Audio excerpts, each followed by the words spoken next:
पहलगाम की पीड़ा के बाद इस देश ने मैं भुला दिया, हम के माध्यम से बात हो रही थी, जो हम बिहारियों का। लेकिन प्रधानमंत्री जी अतिरेक में और न जाने किस चीज में बह करके मैं बोलने लगे। पीड़ा में हम थे, सफलता में हम थे, संघर्ष में हम थे, मैं नहीं, हम। क्योंकि बहुत सारी चीजें इससे जुड़ी हुई है। विमेन रिजर्वेशन जुड़ा है, रिजर्वेशन विद इन रिजर्वेशन जुड़ा है, सेंसस के साथ डिलिमिटेशन। थोड़ा ठहर जाइएगा और सोचिएगा कि बिहार की गवर्नेंस क्या है, कौन चला रहा है बिहार को। बिहार की तरक्की के बगैर देश की तरक्की की कल्पना करना बेईमानी होगा, बल्कि बेईमानी होगी।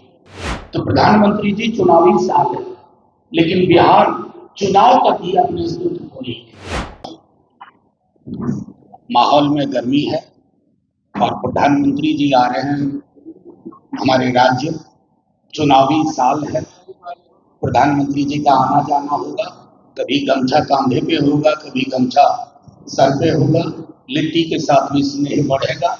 लेकिन बिहार के कुछ सवाल है। तो जैसा आप देख सकते हैं कि इंडिया गठबंधन के हमारे तमाम साथी नुमाइंदे अलग अलग दलों से आपके समक्ष हैं। मैं संक्षेप में कुछ बातें आपके समक्ष रखता हूं और उससे पूर्व एक चीज कहता हूं कि ये प्रेस कॉन्फ्रेंस जो हम इंडिया गठबंधन की ओर से कर रहे हैं, ये डेडिकेटेड है पीएम की विजिट के मद्देनजर बिहार के सवालों के लिए।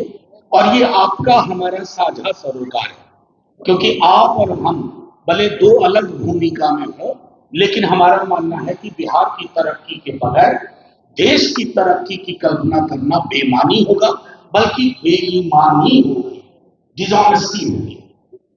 तो माननीय प्रधानमंत्री जी से पहला आग्रह है कि प्रधानमंत्री जी को मैं परसों सुन रहा था, परसों भुज में बोल रहे थे, पहलगाम की पीड़ा के बाद इस देश ने मैं भुला दिया, हम के माध्यम से बात हो रही थी, जो हम बिहारियों का भाव होता है। एक औसत बिहारी को भी मैं नहीं बोलता, हम बोलता है। लेकिन प्रधानमंत्री जी अतिरेक में और न जाने किस चीज में बह करके मैं बोलने लगे। उनसे आग्रह होगा, मैं नहीं साहब, हमको हम रहने दीजिए। पीड़ा में हम थे, सफलता में हम थे, संघर्ष में हम थे, मैं नहीं, हम। तो उसको वो रहने दें, ये आग्रह होगा। दूसरा माननीय प्रधानमंत्री जी से आग्रह, प्रश्न की शक्ल में नहीं, गुजारिश की शक्ल में, कि प्रधानमंत्री जी विशेष राज्य का दर्जा बिहार खैरात में नहीं मांग रहा। बिहार के नक्शे को देखिए, औपनिवेशिक शासनकाल से हमारी अवस्थिति को देखिए, विशेष राज्य के दर्जे के बगैर बिहार की जो समावेशी विकास की कल्पना हम करना चाहते हैं, वो नहीं हो पाती। आप कहते हैं, आपके लोग कहते हैं कि नहीं, अब नए फाइनेंस कमीशन के हिसाब से ये नहीं हो सकता, किसे मूर्ख बना रहे हैं। ये एग्जीक्यूटिव डिसीजन था और एक एग्जीक्यूटिव डिसीजन से पैरामीटर बदले जा सकते हैं। अगर बिहार के साथ ईमानदारी से आपको खड़ा होना है, उम्मीद है आप इस पर बात करेंगे।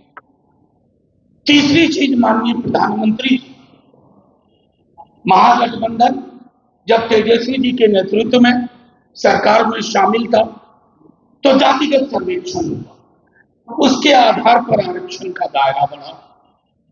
प्रॉक्सी तरीके से किसने कहा कोर्ट में क्या अवरोध उत्पन्न किए, सब आपके हाथ में है प्रधानमंत्री जी। इसको 9वीं अनुसूची में डालिए और जो बढ़े हुए आरक्षण का दायरा उसको विवाद से बचाइए।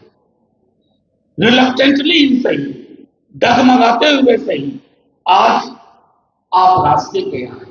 ऑपरेशन सिंदूर से पूर्व आपने कहा कि जातिगत जनगणना होगी।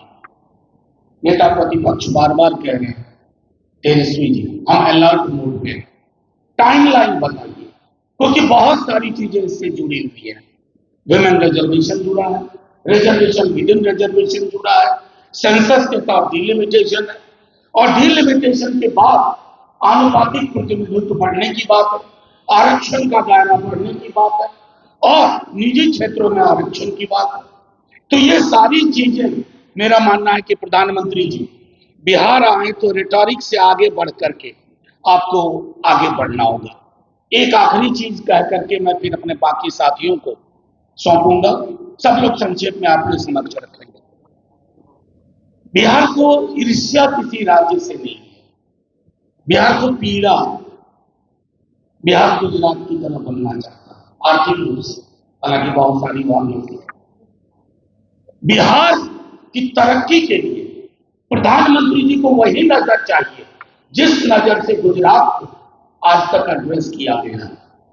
ये नहीं होगा प्रधानमंत्री जी कि निवेश गुजरात में, पूंजी गुजरात में और श्रम शक्ति जनसाधारण से श्रमिक जाए बिहार से, तमाम आपदा को झेले।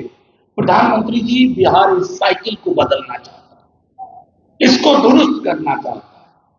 और हाँ, आज जब प्रधानमंत्री जी आप रोड शो से निकलेंगे तो संभवतः जो मुझे जानकारी है उसी सड़क से निकलेंगे जहां गोलियां लहराई गई।